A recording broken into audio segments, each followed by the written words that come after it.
Baik, perkenalkan dengan saya Andini Srikanulonda dari kelas 5TI7 dengan NIM 2302417.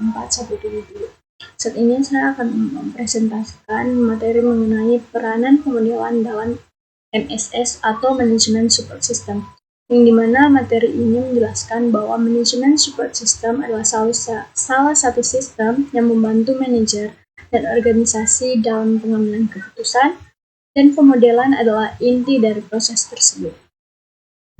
Nah, langsung saja kita masuk, yang dimana Management Support System atau MSS ini digunakan untuk membantu proses pengambilan keputusan. Juga yang kedua, pemodelan menjadi komponen penting karena mampu menyederhanakan masalah kompleks. Dan yang ketiga, model berfungsi sebagai representasi dari dunia nyata untuk dianalisis sebelum keputusan dibuat. Nah, sini kita masuk dalam konsep pemodelan dalam MSS. Nah, di sini definisi model ini yang dimana definisi model direpresentasi dari sistem, proses, atau permasalahan nyata. Nah, tujuan dari definisi model yaitu memberikan gambaran yang lebih sederhana dan mudah dipahami. Kemudian di sini ada peran utamanya yang dimana menyediakan alat analisis bagi pengambil keputusan. Di sini terdapat jenis model dalam MSS, yang dimana model icon adalah representasi fisik, contohnya globe sebagai model bumi. Kemudian yang kedua ada model analog, yang dimana menjelaskan sistem dengan kesamaan sifat, misalnya peta jalan. Sementara model matematis itu menggunakan persamaan atau simbol untuk menggambarkan masalah yang lebih kompleks. Kemudian yang kedua ada jenis model dalam MSS, yang model kedua yaitu model statistik atau analisis regresi. Misalnya analisis regresi ini yang digunakan untuk mencari hubungan antar variabel dan biasanya sudah tersedia di software DSS atau Decision Support System. Sedangkan model optimasi seperti linear programming digunakan untuk memilih alternatif terbaik, contohnya dalam alokasi sumber daya atau media iklan.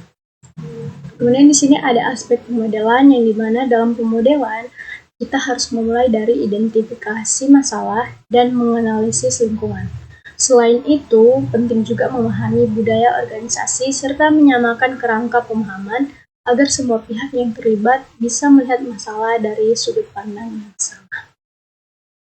Nah, kemudian di sini ada kelebihan pemodelan. Nah, kelebihan utama pemodelan adalah kemampuannya menyederhanakan masalah kompleks. Dan dua, model memungkinkan kita mencoba berbagai alternatif keputusan sebelum diterapkan, sehingga bisa mengurangi biaya dan risiko dibandingkan melakukan uji coba langsung di lapangan. Nah, kemudian di sini ada keterbatasan pemodelan. Meskipun bermanfaat, ternyata ada juga keterbatasan pemodelannya, yaitu model tidak selalu sesuai dengan kenyataan karena sering didasarkan pada asumsi tertentu. Selain itu, kualitas hasil model sangat bergantung pada data yang digunakan serta rancangan modelnya. Kemudian di sini ada peranan pemodelan dalam MSS atau Management Support System. Nah, di sini pemodelan berperan sebagai alat analisis, bisa digunakan untuk simulasi keputusan, dan sangat membantu dalam perencanaan baik strategis maupun operasional. Dengan adanya model, ketidakpastian dalam pengambilan keputusan dapat dikurangi. Nah, di sini juga terdapat contoh aplikasi pemodelan. Nah, contoh aplikasi pemodelan misalnya model prediksi jualan, yang dimana model prediksi penjualan ini untuk menentukan target bisnis. Kemudian yang kedua ada model optimasi produksi, yang dimana dapat digunakan dalam manajemen operasi. Dan yang ketiga yaitu model risiko dalam bidang keuangan. Model risiko ini dapat diterapkan dalam bidang keuangan. Nah, kemudian ada simulasi sistem antrian, yang digunakan di rumah sakit atau kantor pelayanan publik.